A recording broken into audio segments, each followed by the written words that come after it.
لە هەفتەی جیهانی شیرپێدانی سروشتی لە ژێر دروشمی شیری قوت و گەدەد تێر دەکات، شیری دایک ڕۆح تێر دەکات. بەشی چاودێری و ڕاهێنانی دایکانی دووگیان لە تاوەری تەندروستی سمارت هەڵدەستێت بە سازکردنی خولێکی دوو ڕۆژە بۆ خانمان.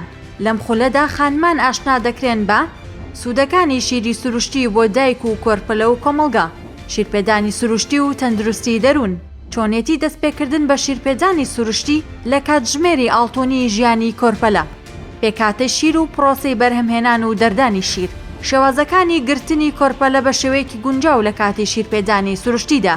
دایکی ئەزیز، گەر تۆ لە هەوڵی پاراستن و خۆراکپێدانی منداڵەکەت دەیت، لەبیرت بێت وەکو دایکێکی بەهێز پێویستە بە پاڵپشتی و زانیاری بەردەوام و متمانە بۆ خۆبوونە.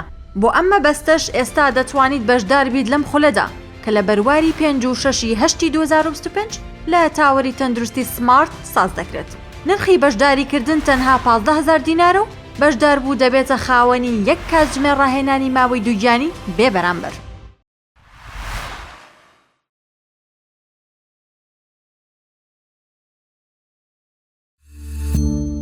سمارت وەرچەرخانە.